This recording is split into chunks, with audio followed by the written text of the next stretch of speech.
Hola amigos, les voy a leer el Enquiridión o Manual de la Fe, de la Esperanza y de la Caridad. A Lorenzo, capítulo 1. Desea para Lorenzo el don de la verdad, de la verdadera sabiduría.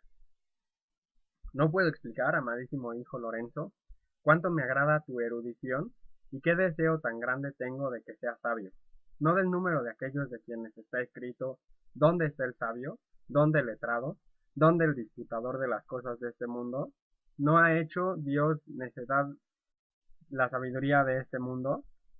Sino el número de aquellos de quienes se dice, los muchos sabios son la salud del mundo, y de la manera que desea el apóstol que sean aquellos a quien escribe, deseo que seáis prudente para el bien, sencillos para el mal. Pues como ninguno puede existir por sí mismo, del mismo modo ninguno tampoco puede ser sabio si no lo ilumina aquel de quien se dice, toda sabiduría viene del Señor. Capítulo 11. ¿Por qué Dios permite el mal? El mal no es otra cosa que privación del bien. Aun lo que llamamos mal en el mundo, bien ordenado y colocado en su lugar, hace resaltar más eminentemente el bien, de tal modo que agrada más y es más digno de alabanza si lo comparamos con las cosas malas. Pues Dios omnipotente, como confiesan los mismos infieles, universal Señor de todas las cosas, siendo sumamente bueno, no permitiría en modo alguno que existiese algún mal en sus criaturas, si no fuere de tal modo y poderoso que pudiese sacar bien del mismo mal. Pues, ¿qué otra cosa es el mal, sino la privación del bien? Del mismo modo que en los cuerpos de los animales, el estar enfermos o heridos, no es otra cosa que estar privados de salud. Y por esto, al aplicarles un remedio, no se intenta que los males existentes en aquellos cuerpos, es decir, de la de las enfermedades y heridas se trasladen a otra parte, sino destruirlas, ya que aquellas no son sustancias, sino alteraciones de la carne que, siendo sustancia y por lo tanto algo bueno, recibe estos males, esto es, privaciones del bien, que llamamos salud. Así también todos los defectos de las almas son privaciones de bienes naturales, y estos defectos cuando son curados no se trasladan a otros lugares, sino que, no pudiendo subsistir con aquella salud, desaparecen en lo absoluto. Capítulo 12. Todas las criaturas son buenas, pero no sumamente buenas y por lo tanto corruptibles. Siendo el creador de todas las sustancias sumamente bueno, todas ellas son buenas, mas porque no son absoluta e inalterablemente buenas como lo es su creador, en ellas bien puede admitir aumento y disminución. Mas cualquier menoscabo del bien ya es un mal, si bien por mucho que disminuya, es necesario que permanezca siempre algo, porque si dejara de ser substancia, no existiría ya en modo alguno, pues una substancia, cualquiera que sea, no puede perder el bien por el cual es substancia, sin que ella misma deje de existir. Con razón está alabada la naturaleza incorrupta, y si es, además, incorruptible, es sin duda mucho más digna de alabanza. Cuando una substancia se corrompe, esta corrupción es un mal, porque la priva de algún bien, pues si esto no fuese así, no la dañaría. Es así que la daña, luego la despoja de algún bien. Mientras una substancia se corrompe, hay en ella algún bien de que pueda ser privada, mas si subsistiendo algo del ser ya no pudiera corromperse, sería por esto naturaleza incorruptible, y habría alcanzado este gran bien por medio de la corrupción. Pero si no cesa de corromperse, no está despojada de todo bien, del cual la pueda privar la corrupción. Mas si la corrompiere totalmente, no encerraría ya en sí ningún bien, porque ella misma habría dejado de existir, de donde se sigue que la corrupción no puede destruir todo el bien, sino es aniquilando toda la substancia. Luego toda substancia es un bien, grande si no puede corromperse, menor si se corrompe. Pero nadie podrá negar que es un bien si no es el necio y en absoluto ignorante de esta cuestión, y ni la misma corrupción subsistirá una vez destruida la substancia, ya que sin ella no puede existir. Capítulo 13.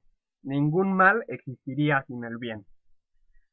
Sin el bien no podría existir el mal. El bien que carece de todo mal es el bien absoluto. Por el contrario, aquel al que se está adherido el mal es un bien corrupto o corruptible. Y donde no existe el bien, no es posible mal alguno.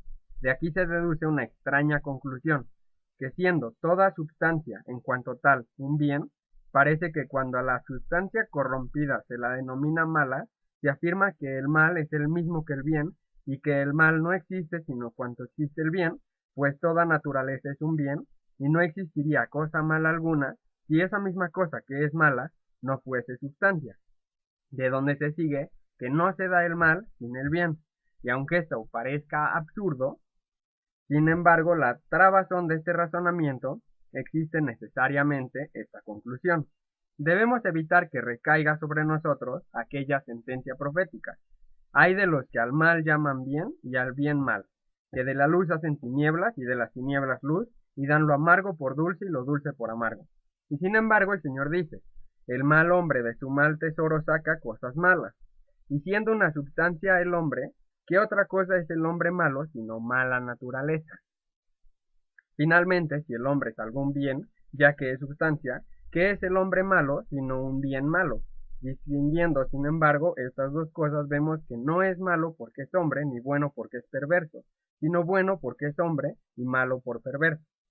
Quien dijere, pues, que es un mal el ser hombre y un bien el ser perverso, incurre en aquella sentencia profética, hay de los que llaman bien al mal y al mal bien, pues vitupera la obra de Dios, que es el hombre, y alaba la culpa del hombre, que es la iniquidad.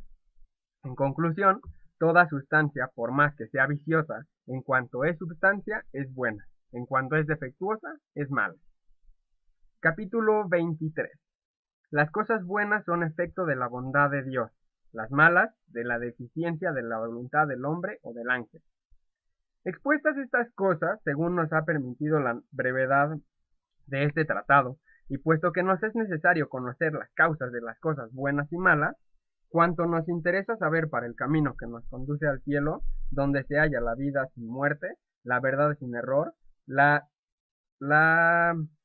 felicidad sin alteración, decimos que las causas de las cosas buenas que a nosotros se refieren no es otra que la bondad de Dios, y la de las malas, la voluntad del bien mudable que se aparta del inmutable bien, primero la del ángel, la del hombre después.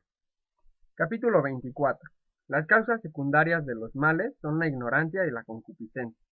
He aquí, pues, la primera causa del mal en la criatura racional, esto es, de la primera privación del bien. En segundo término, se introdujo contra su voluntad la ignorancia de las cosas que debían practicar y el deseo de las que debía evitar, cuyas cosas llevan consigo como compañeros inseparables el error y el dolor.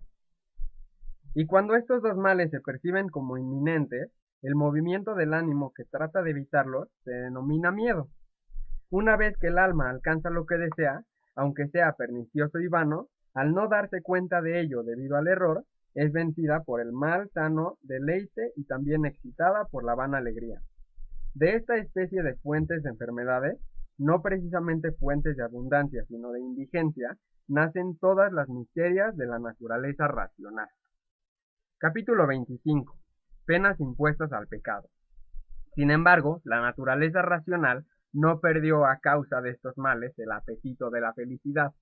Estos males son comunes a los hombres y a los ángeles condenados por la justicia del Señor, a causa de su malicia. Pero además al hombre se le infligió un castigo propio, que es la muerte del cuerpo, pues Dios le había conminado con la muerte si pecaba. Le dotó de libre albedrío, mas en tal forma que permaneciese bajo su imperio y le pudiera infundir temor con la muerte, y lo colocó como en figura de la vida eterna, en la felicidad del paraíso terrenal, en donde habiendo observado la justicia, subiese a mejor estado. Capítulo 26. La pena del pecado de Adán se transmite a toda su descendencia, contra los pelagianos.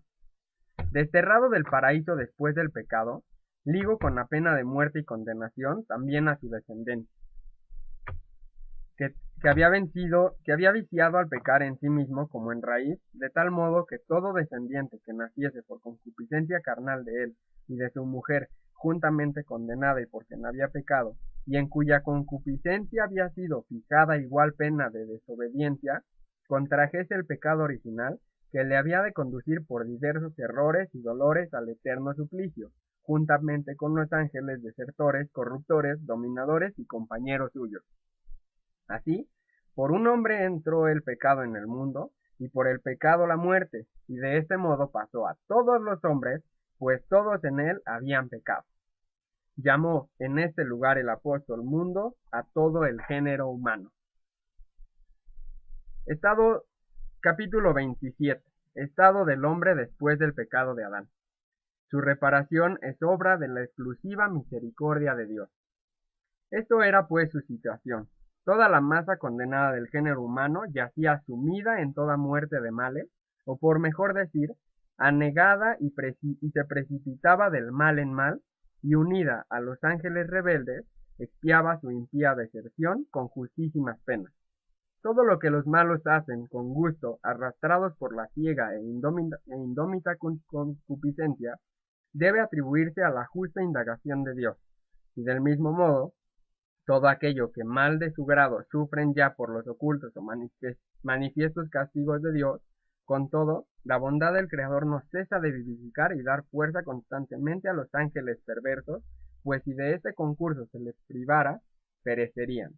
En cuanto a los hombres, aunque nacen del linaje viciado y condenado, no cesa tampoco de crear los gérmenes, de animar y ordenar sus miembros, de dar vigor a los sentidos a través de los diversos tiempos y espacios, y proporcionar alimentos adecuados, pues juzgó más conveniente sacar bienes de los males que impedir todos los males. Y si Dios hubiese preferido que no existiera absolutamente reparación alguna para los hombres, como la hubo para los ángeles, ¿acaso no sería justo que la naturaleza que se le había alejado de Dios, que había conculcado y traspasado usando mal su poder el precepto de su Creador, que habría podido guardar facilísimamente, que obstinadamente, apartada de la luz de su Creador, había profanado en sí misma la imagen divina, que se había sustraído a la saludable servidumbre de sus leyes por el mal uso del libre albedrío? ¿No sería justo, digo, que toda ella fuese abandonada por él siempre, y según su merecido sufriese castigo eterno? Ciertamente hubiese obrado de este modo si atendiese solo a su justicia, prescindiendo de la misericordia, y no se mostrase con mayor evidencia su gratuita misericordia en la liberación de los indignos. Capítulo 30. La reparación del hombre no es debida a sus méritos o al libre albedrío, sino a la gracia. Esta porción del género humano a quien Dios prometió la liberación del reino eterno, ¿acaso podrá ser reparada por los méritos de sus propias obras? De ningún modo, pues, ¿qué bien puede realizar quien está perdido, a no ser que sea libertado de la perdición? ¿Acaso por el libre albedrío de su voluntad? Tampoco esto es posible, pues ya que usando mal el hombre del libre albedrío, se perdió a sí mismo, y también su libre albedrío, pues del mismo modo que quien se suicida, se mata cuando aún vive, y al quitarse la vida deja de existir, y después de muerto no puede darse a sí mismo la vida. Así también, pecando por el libre albedrío, lo perdió por el triunfo del pecado, puesto que cada cual es esclavo de quien triunfó de él. Esta sentencia es del apóstol Pedro, y siendo verdadera pregunto, ¿qué libertad puede tener un esclavo del pecado si no es cuando le deleita el pecar? Pues solamente sirve